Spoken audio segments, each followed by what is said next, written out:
Yo, what's up everybody, it's your boy Leo right here, back again with another video. And today I'm gonna be talking about the North American literature and also with my classmate Lizandro. So right now I'm gonna try to provide you like the enough information to understand the North American literature. Let's pretend that you don't know nothing and I'm gonna try to make you understand, right? So let's start with the Native Americans. So the Native Americans used to be the first people who used to inhabit in the United States before the colonists arrived. And they used to live in complete harmony with nature. They used to respect nature because they believed that God was nature, and they also perceived themselves as part of nature. They used to hunt animals. Like, it wasn't like much of a sport. No, it was for providing food and shelter to their family. Also, you might wonder, how was their literature? Alright, so first of all, let's make it clear, like they used to set something on fire and they used to surround that fire. So they used to make a circle around it and they used to start like giving or making live performances. They used to say like the storytellings, and they used to select like a young person from a tribe and teach that person about their literature, and the work of that person was to observe the live performances and everything, to learn and then transmit the same knowledge through the generations. So their leaders were the strongest, the wisest, and the oldest people. They used to select that kind of people to be the leader of the tribe. And also they used to perceive like stars as part of nature as well.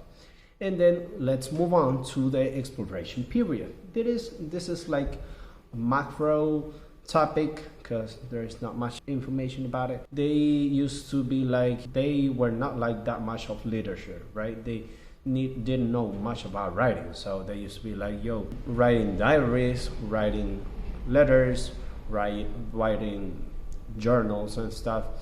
And they used to be like, for example, to make it clear, they were not that literate. They used to write about things that happened every day to them, right?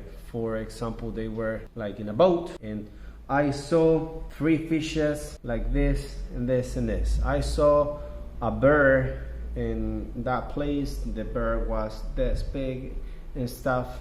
So they used to talk that way in their writings, right? Let's also talk about Christopher Columbus. He was not the first to discover America. He's actually one of the lastest. Nobody knows who discovered America. Actually, the ones we know before Christopher Columbus are the Vikings. And Christopher Columbus arrived in America in 1607, right? So let's move on to the Puritanism, right? This is another literary period, and Puritans were escaping from the English church because they were like against the English church. They didn't believe like in what the English church was doing. Like they were so immersed in political stuff, like in money, and they used to take like decision in England. So that was like the Puritans didn't believe it. So the meaning of Puritan is like to purify. So they thought that they were the ones who needed to purify the world. So they landed in the 13 colonies that, by the way, they helped to found the 13 colony. Let's continue with that. They didn't believe in free will. They used to believe like in predestination. So if I die today, if I had an accident or thunder hit me, it was of God's will. So they were like, I was supposed to die that way, I was supposed to die today, and I was supposed to die, I don't know. Well, I was supposed to die, and that's it. They didn't think like of free will. Like we all were damned, and we had to work for our salvation. We had to work for forgiveness. We had to work for going to heaven, right? So those were their beliefs. They used to teach, at the beginning, they used to teach about God in the Bible. They used to have like these courses where they teach about God and, well, every spiritual stuff according with Bible. And they, at the beginning, they were not that much of popular, But through the past of the years, they were gaining the confidence of the people in the 13 colonies, and they were gaining power. Like they achieved political power, they achieved money, and they used to violate another human rights. For example, if I was against them, they were going to say that I was a witch. So they had many ways to kill me. They would have set me on fire, throw me tied up to a big rock to the bottom of a lake, and if I survived and somehow untie and get on top of the water, they used to kill me in that precise moment. And they also used to hang people in public places to show that the other population that they were not supposed to be against them. So all the people got a thing in the Puritan period was everything about Puritans was to follow Puritans' orders, was to not be trying to analyze that there is another option, there is another God. No, they used to believe in also in using fear to make the people follow their orders. They used to say, if you don't follow my orders, I'm not going to be the only one who's going to punish you, but also God in the time you die. So basically that's pretty much it. Sorry for the noise.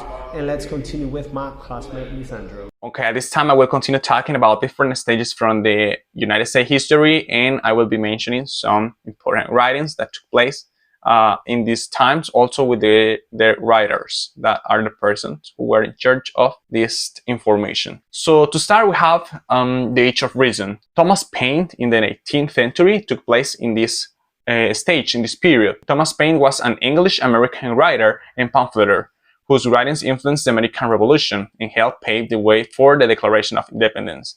So his style was pamphlets and essays. He tries to convince people by this kind of information. He has three different important writings: the Age of Reason, that place of religion in society; Right of Man, defending the French Revolution; and the other one that is Common Sense. This one's the most important writing in his life and in his career, because he tries to express that independence was a necessity in those times. Then we have Thomas Jefferson, a spokesman for democracy, was an American founding father, the principal author of the Declaration of Independence. Jefferson has different writings as well that took place in the North American Enlightenment. Jefferson assessed the violence of the French Revolution in his celebrated Adam and Eve. It was a letter to William Short. And also Jefferson challenges the constitutionality of the Alien and Sedition Acts and suggests the possibility of a state authority to nullify federal law. So he was so immersed in political stuff. Then we go beyond to the Revolutionary period, and we find Benjamin Franklin. He had educational writings because he had to adapt himself in those times to what people or to what authorities allow him to write. So that's why he was focused in educational writings. So Franklin wrote satirical essays on the relationship between an overbearing Britain and its colonists in North America. The most famous of this was Benjamin Franklin's Poor Richard's Almanac.